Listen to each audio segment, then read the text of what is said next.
85 years ago, a machine rolled down a runway not far from here in Eastleigh that would defend the skies above Britain for years to come. Back in 1936, they probably didn't realise how much of an icon it would be. But so important to the future of Britain was it, that the government commissioned Morris Motors to build a series of 9 factories around the country to build them. One of those factories sprung up in the small Birmingham suburb of Castle Vale, and it cost an unheard of at the time £4 million to build.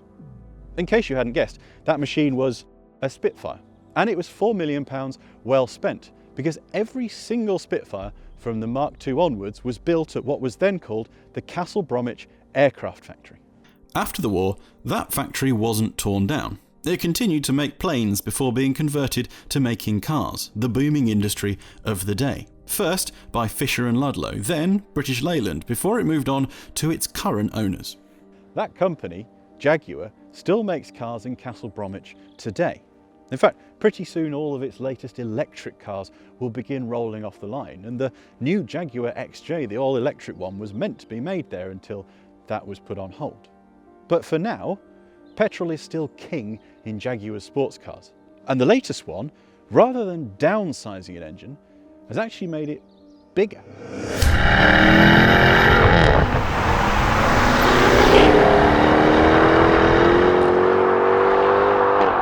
Yes, the new Jaguar F-Type has not succumbed to downsizing at all. The 2-litre 4-cylinder engine still sits at the bottom of the range, and the big V8 is at the top. But now, well, there's nothing in between. The V6 engine is now gone. The only engines you can get in an F-Type are the 4-cylinder at the bottom, the P300, or the big 5-litre V8, which is available here in the mid-range or with the R at the top. It now has 450 horsepower, 100 less than the old R. The R now has the SVR's engine with 580 horsepower. The Spitfire had around 1,000 horsepower from that iconic Rolls-Royce Merlin engine. Then later on, when it had the Griffon, you were talking more than 2,300 horsepower. So the F-Type is giving a little bit away. But what they both share is noise. Both of them having an absolutely iconic sound, which is what's been preserved moving forward into this by keeping that big 5-litre V8 and keeping it supercharged rather than turbocharged.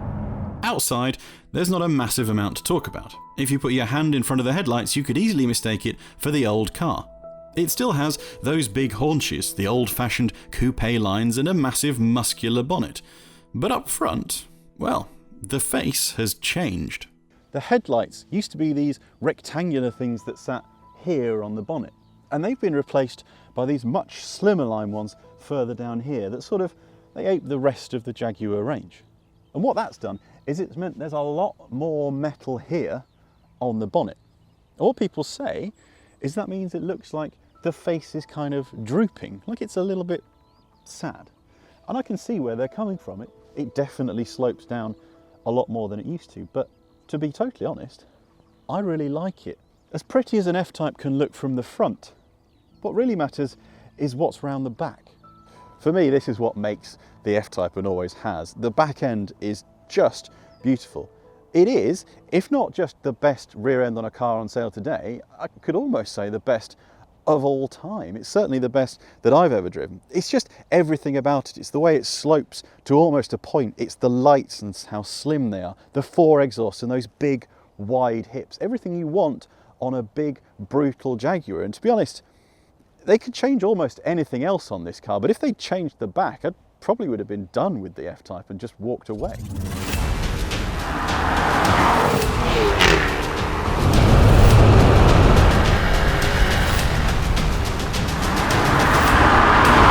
This particular F-Type has 450 horsepower and will do 62 miles an hour in about 4.4 seconds.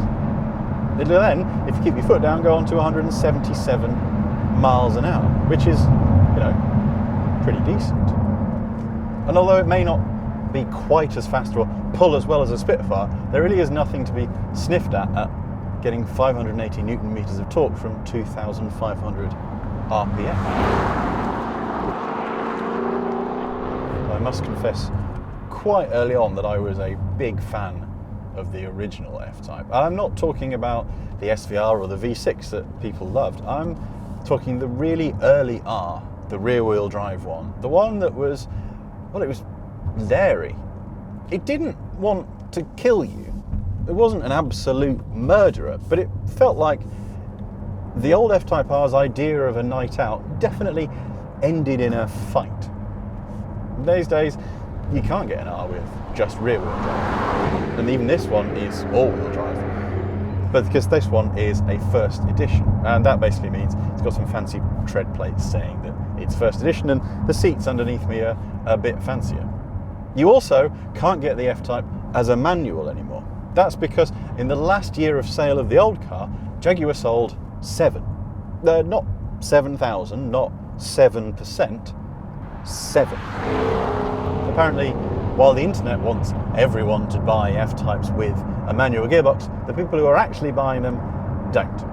Unfortunately, you'll probably never see an F-Type with a manual gearbox. But I think when most people go out to buy an F-Type, unless they're buying the 4-cylinder version, what they're looking for is that big V8 lump in front of us. And I say lump because that's what it is. It's a big, old V8, and you can feel how heavy it is. But the thing about this car is it's not scary to drive. It's quite friendly. Certainly in the drive, when you turn in, the nose turns quite easily. The back end feels nicely weighted, but it is very heavy. You definitely are having a wrestle on your hands. There are some changes you can make to the chassis.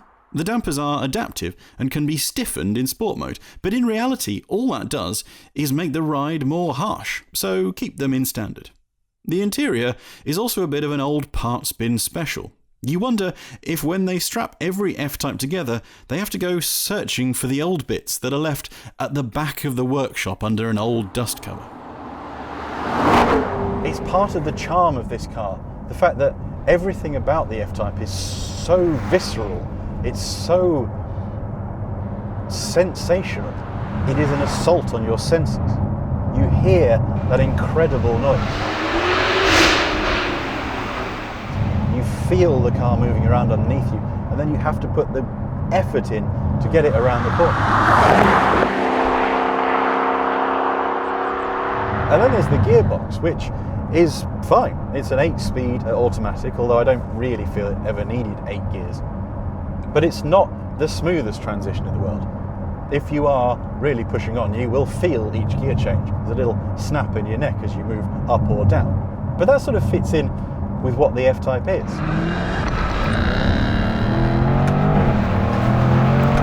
That noise is a proper old school roar. It feels like it's trying to go through the centre of you. And then with each upshift, it cracks and pops. They actually have reduced some of the noise, and they've reduced the amount of cracks and pops you get. Some people found those a bit too much. I know a friend of mine said that they thought this car was way too pretty for the noise that it made, but I actually liked it. And the great thing I think is that they haven't just diluted the sound too much, because that would have been a massive shame. I think people buying this car want that incredible noise. This car feels like something of a throwback. A big coupe with a big supercharged V8 engine up front. The kind of car that can go lazily from 30 to 80 miles an hour in a single gear and not break sweat. And that's sort of the point of the F-Type for me. We live in a world where everything is changing. Electric cars are taking over and have performance that nothing else has had before. And then all the rest of the old guard, well, they've either changed or they've gone. The current Corvette is mid-engined. All the Porsches are turbocharged. TVR doesn't exist to any real extent anymore. This is the last car that sort of sits there and provides you with endless noise and armfuls of lazy battles as you drive along. And that's sort of where the Spitfire and the F-Type come back together. They were toward being the last of their kind. The Spitfire was superseded by jet engines not long afterwards, and this will be superseded by electric motors. They were machines that did a job in their day, and then towards the end of their life were beloved but old school. They're things that one day will be gone and had to be enjoyed while they were still there.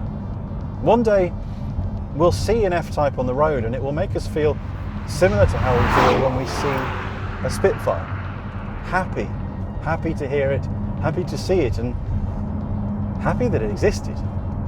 I just hope people buy this car so there's ones that we can enjoy in the future.